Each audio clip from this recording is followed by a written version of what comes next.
Chapter 6. I was the hero. The next day, we stayed in the camp. We were very tired from our adventures. That night, we heard horrible cries from the forest. "What was that?" I said quietly. "We've just heard," replied Challenger. "the sounds of a prehistoric tragedy. Some carnivorous dragon has killed an iguanodon." Then Summerlee raised his hand. "Quiet!" he cried. "I hear something." Some giant creature was coming towards our camp.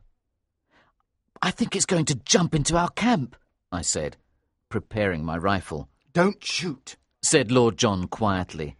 "If it jumps into our camp, it'll kill us all," said Summerlee. "I have an idea," cried Lord John. Then he did something incredibly courageous. He picked up a burning torch from the fire. Then he went quickly out of the area of our camp. He ran towards the creature. In that moment, we could see it in the light. It was all covered with blood. A moment later, the horrible creature ran away. "I knew it," said Lord John, laughing. "That monster is afraid of fire." The next day, we found pieces of iguanodon on the ground. The two professors examined them carefully. "In my opinion," said Professor Challenger, "that horrible creature was an Allosaurus." That evening, we returned to the camp and began to discuss our future plans. "Tomorrow," said Professor Summerlee, "we should try to leave this land." "What?" said Professor Challenger. "We must explore it. I am surprised at you, Professor Summerlee." "Professor Challenger," responded Professor Summerlee, "if we are killed, nobody in London will ever know about our discoveries. We can return to London and then prepare a larger expedition. Now we must leave this plateau."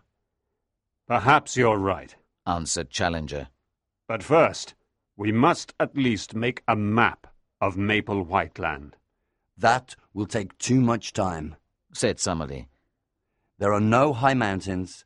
How can we see all of the plateau?" Then I had an idea. There was a very large tree near us. "I can go up to the top of this tree," I said. "There I can see all of the plateau and make a map." I began to climb the tree. After a minute or two, I saw something incredible.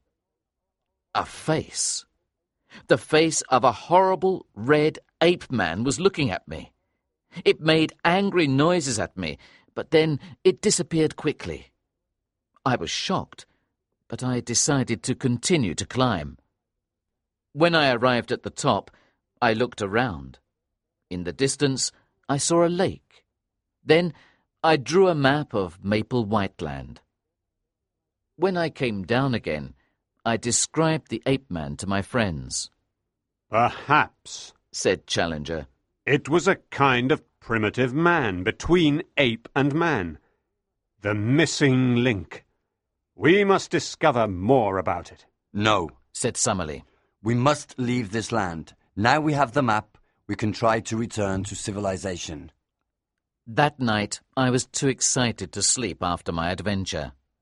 I thought about Gladys. She wanted me to be a hero. I could go to explore the Central Lake alone. I could go during the night and be back before morning. I left the camp quietly and walked towards the lake. There was a bright moon and I could see well. I arrived at the edge of the lake at 1 o'clock. I climbed up on a large rock and looked around. I could see some cliffs on the other side of the plateau.